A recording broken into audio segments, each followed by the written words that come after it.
Oltiariqning yeri boshqacha, quyosh ham boshqacha nur sochadi degandek go'yo bu zaminga. Mirishkor odamlar yashaydigan go'sha tuproqlarda ungan paxtaning tolasidagi sifat ham o'zicha bo'ladi. Tumanda yetishtirilayotgan oq oltindan tayyorlangan mahsulotlar allaqachon Yevropani egallagani bor gap. Bugun Polshaga borib, istagan supermarketga kirsangiz, oltiariqlik opa-singillarimiz tikkan eko sumkalarni ko'rasiz. Tumanda faoliyat ko'rsatayotgan Hamza Expo Art Tekstil paxta to'qimachilik klasteri juda qisqa muddatda Yevropa bozoriga dadil kirib bordi. Albatta bunga yurtimizda yaratilgan qulay ishbilarmonlik muhiti, xalqaro iqtisodiy hamkorlikdagi dadil qadamlar, davlatimiz rahbarining paxta to'qimachilik klasterlari faoliyatini qo'llab-quvvatlash, ularga imtiyozlar berish borasidagi islohotlari natijasi o'laroq erishildi.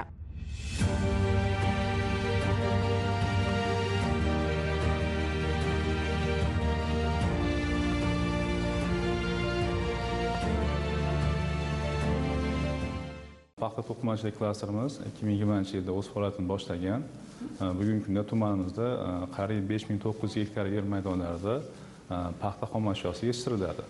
Korxonamiz tumanimizdagi 200 ga yaqin fermer xo'jaliklari bilan yaqin hamkorlikni yo'lga qo'ygan. Bugungi kunda kalava iplarining barcha turlari, bundan tashqari 6 xil turdagi matolar hamda 20 xil atrofida eko sumkalar ishlab chiqaramiz. Ishlab chiqarilayotgan mahsulotlarimiz Yevropa davlatlariga eksport qilinadi. Yillik eksport rejamiz 6 million dollar tashkil qiladi. Bu yil o'sha rejani bajarishga yaqin turibmiz.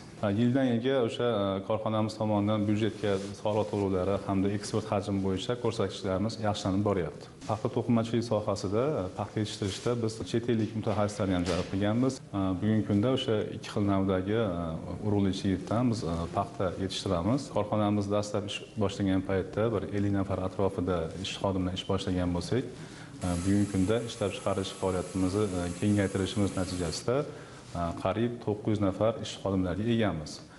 O'tgan davr mobaynida biz to'qimachilik sohasida bigiruv, to'quv, tikuv yo'nalishlarida loyihalarni ishga tushirishga muvaffaq bo'ldik. Bundan tashqari yaqinda paxtani qayta ishlash loyihamizni ham ishga tushirdik va buning natijasida 118 ta yangi ish o'rni yaratib, 3 smenli ishni tashkil qilishga muvaffaq bo'ldik. Undan tashqari korxonamiz parrandachilik sohasida hamda qishloq xo'jaligiga oid bo'lgan o'sha issiqxona xo'jaligi bo'yicha ham faoliyatini olib boradi. U yerda ham 80 nafar atrofida yangi ish o'rinlari yaratganmiz. Bugungi kunda paxta to'qimachilik klasteri tarkibidagi korxonalarda paxtani chuqur qayta ishlashning bir nechta sikli yaratilgan. Ya'ni paxtani qayta ishlash va tozalash, yigiruv, to'quv, tikuv yo'nalishlarida ishlab chiqarish yo'lga qo'yilgan. Yillik 4000 tonna paxtani kalava ipga aylantirish quvvatiga ega yigiruv sexi Xitoy texnologiyasi bilan jihozlangan. Mazkur sexda 100 nafardan ziyod oltiariqliklar mehnat qilishadi. Yigiruv ishlab chiqarish bo'limimizda kunlik 240 tonna ip ishlab chiqaramiz.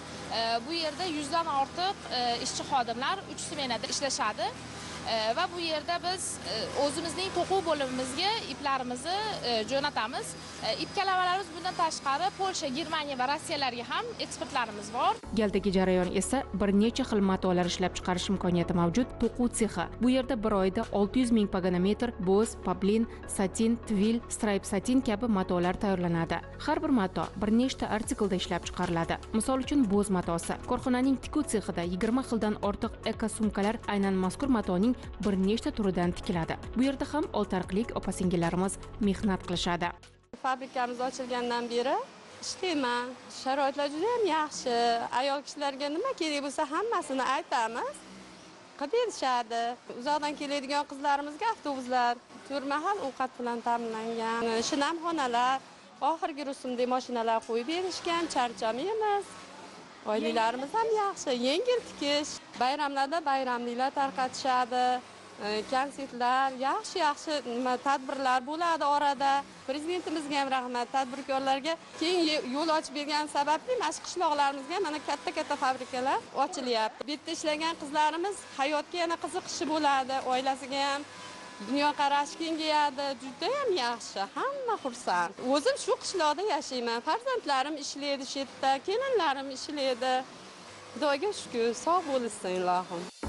Tikuv sexidagi jarayonlarni kuzatar ekanmiz, bu yerda mehnat qilayotgan ayollarning hayotidan mamnunligi yuzlariga balqib turganini ko'rdik. Bir paytlar hududda ishlab chiqarish korxonalari yo'qligi bois ish topolmay yurgan qishloq ayollari shinam va ozoda korxonada qulay sharoitlarda mehnat qilishmoqda. Ularning qo'llaridan o'tayotgan eko sumkalar Yevropaga sotilishi esa bu opa-singillarimiz uchun o'zgacha faxr. Axir ularning o'zlari tikishadi-da bu sumkalarni. Bekka ishga kirganiga 3 yildan o'tdi. Hozir ayol qizlarimiz ish bilan ta'minlash islohotlar olib borilyapti. Buni natijasi o'laroq shu yerda ishlayotgan ayollarimizni ko'rishimiz mumkin. Mindaqa ayollarimiz ish bilan ta'minlandi. Buni nima desa bo'ladi, oilasi budjetiga yordam beryapti turganini yaqqol isboti deb o'ylayman. O'zim ham xursandman.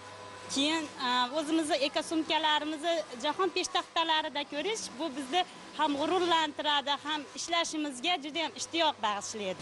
Oylik 750 ming pagonni metr matolarimiz ishlab chiqarilgandan so'ng biz buni tikuv bo'limimizga va eksportimizga oylik ajratib beramiz. Bu matolardan asosan eko sumkalar uchun bias hamda tvilni ishlatamiz. Satin va stripe satinlardan pastellar ishlab chiqaramiz. Tikuv bo'limimizda esa 200 dan ortiq ishchi xodimlarimiz 2 smenada ishlashadi. Kunlik 20 ming dona eko sumkalarimiz va 200 dona pastel. Bundan tashqari buyurtma asosida tibbiyot xalatlari ishlab chiqaramiz va bularni esa Rossiya, Polsha, Germaniya davlatlariga doimiy eksport qilamiz. Joriy yildan boshlab korxonada yotoqxona choyshablarini ishlab chiqarish sexi ishga tushirildi. Bir oyda 6,5 mingta choyshab to'plami ishlab chiqarish quvvatiga ega sexda ham hudud ayollari mehnat qilishmoqda. E'tiborli jihati ular tikayotgan sifatli choyshablar Belarus va qo'shni davlatlarga eksport qilinmoqda. Bugungi kunda biz ishlab chiqarish jarayonlarini yo'lga qo'yishda asosan Xitoy mamlakatini texnologiyalaridan foydalanib kelamiz. Kelajakda biz Yevropa davlatidagi, misol Polsha, Italiya, Shvetsariya kabi, bundan tashqari Amerika Qo'shma Shtatlarida ishlab chiqarilgan texnologiyalarni ishlab chiqarish jarayonlariga jalb qilishni niyat qilganmiz. Korxona rahbari va ishchi xodimlari yangi loyihalar ustida ishlash, yangi texnologiyalardan keng foydalanish ustida bosh qotirishdan charchamaydi. Shundan bo'lsa kerak, korxonada ishlab chiqarilayotgan mahsulotlar hajmi va sifatini oshirish, yangi ish o'rinlari yaratish orqali aholini ish bilan ta'minlash maqsadida bir qator yangi loyihalar amaliyotga joriy etilmoqda. Xususan, loyiha qiymati qariyb 40 milliard so'm bo'lgan paxtani qayta ishlash va tozalash loyihasi joriy yil sentyabr oyida ishga tushirilib, 118 ta yangi ish o'rinlari yaratildi. Bundan tashqari, yillik ishlab chiqarish quvvati 5400 tonna, qiymati 110 milliard so'm bo'lgan oliy toifadagi xalqi iplar ishlab chiqarish loyihasi yaqin kunlarda ishga tushirilish arafasida. Loyiha ishga tushgach, yana 350 ta yangi ish o'rni yaratiladi. Biz bugungi kungacha ishga tushirilgan loyihalarni to'xtab qolmoqchi emasmiz. Bundan tashqari biz paxta yog'i ishlab chiqarish hamda bo'yash loyihalarini ham ishga tushirishda reja qilganmiz. Agar shu rejamiz amalga oshadigan bo'lsa, umumiy hisobda bir 3000 ta ish o'rni yaratishga muvaffaq bo'lamiz. Kelajakda biz elit turdagi mahsulotlar ishlab chiqarishda reja qilganmiz. Ishlab chiqarish sifatini oshirish, zamonaviy texnologiyalarni qo'llash maqsadida korxonaga xorijiy mutaxassislar ham jalb qilingan. Natijada esa mahsulotlarning sifat samaradorligiga erishilmoqda. Ishlab chiqarishimizga juda ham ko'p xorijiy mutaxassislarni ham taklif qilyapmiz. Hozirgi kunda pokistonlik yigiruv va hamda to'quv uchun texnologlarimiz ishlashmoqda. Oldin mato ishlab chiqarishda bizda biroz kamchiliklarimiz bordi. Pokiston jalb qilgan texnologlarimizdan keyin bularni ustida ishlab, to'quv dastgohlarimizda ta'mir ishlari olib borilib, hozirgi kunda har xil kamchiliklarimizni bu bartaraf etilmoqda. Albatta biz eksport qiluvchi korxona bo'lganimizdan keyin o'zimizga yangi bozorlarni qidirib topishda chet ellik hamkorlarimizning fikrlari, ularning maslahatlariga ham quloq solamiz. Bu borada biz Turkiya davlati hamda Pokistondan, Rossiyadan hamda Polsha davlatidan mutaxassislar jalb qilganmiz. Ular bilan bir ilmiy guruh tashkil qilganmiz. Ularning fikrlari, maslahatlari bilan o'sha mahsulotlarning sifatini yanada oshirish, yangi turdagi jahon standartiga mos keladigan mahsulotlar ishlab chiqarish bo'yicha doimiy muntazam ravishda ishlar olib borilyapti. Hali oldinda amalga oshiriladigan yangi loyihalar turibdi. Korxona jamoasining oldilariga qo'ygan maqsadlari yuksak.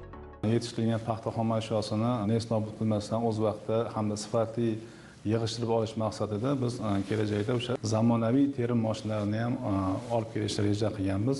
Bu o'ylaymanki kelgusi yilda amalga oshadi. Asosiy maqsad paxta yetishtirishdan tortib tayyor mahsulotgacha bo'lgan zanjirni yaratish, pirovardida hudud ahlini ish bilan ta'minlash, mahsulot turi va sifatini oshirish, eksportni ko'paytirish rejasiga erishiladi. Bu yo'lda yurtimizda paxta to'qimachilik klasterlari uchun yaratilgan imkoniyat, imtiyozlardan foydalaniladi. Albatta, barcha sa'y-harakatlar yurtimiz ravnaqi, xalqimiz farovonligi, yurtdoshlarimizning to'kin dasturxon atrofida baxtiyor yashash uchun qaratilgan.